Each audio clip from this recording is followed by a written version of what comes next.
Kita beralih ke Aceh, pemirsa. Dataran tinggi Gayo memiliki satu potensi wisata yang terus dikembangkan, yakni Danau Lut Tawar atau danau yang berasal dari letusan gunung berapi, berada pada ketinggian 1.100 meter di atas permukaan laut itu.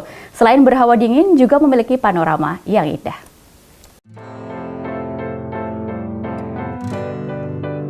Danau Lut Tawar menjadi salah satu destinasi yang sedang dikembangkan pemerintah. Berbagai event kini digelar di dataran tinggi Gayo yang memiliki dua kabupaten, yakni Aceh Tengah dan Benar Meriah.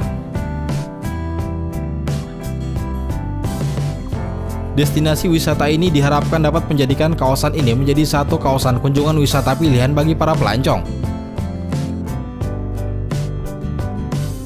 Danau Lut Tawar berjarak 313 km dari ibu kota provinsi Banda Aceh atau sejauh 444 km dari kota Medan. Untuk mencapai kawasan ini, Anda bisa menggunakan bus dan taksi atau menggunakan penerbangan Wings Air dari Bandara Kuala Namu di Medan.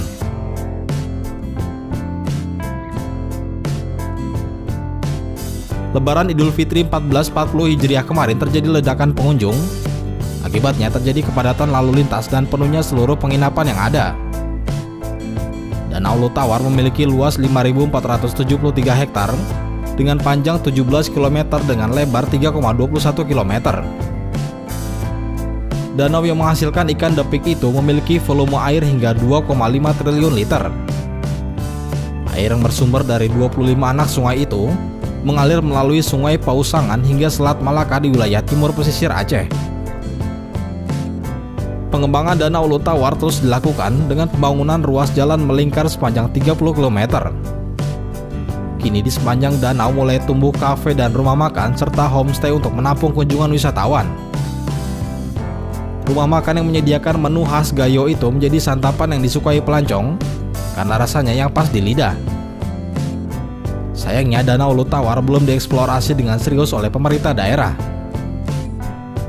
Wisatawan yang berkunjung ke dataran tinggi dengan udara sejuk itu tidak mendapatkan informasi agenda wisata. Padahal dataran tinggi Gayo memiliki kekayaan seni budaya yang tidak kalah dengan kawasan lainnya di tanah air. Banyak pelancong yang berharap agar pemerintah daerah Aceh Tengah dapat mendorong pengelolaan Danau Lut Tawar lebih baik, agar potensi yang sedemikian besar memberikan manfaat bagi kesejahteraan masyarakat di sana. Saiful Hadi, Agus Nedi Budaya memberitakan dari Takengon, Aceh Tengah.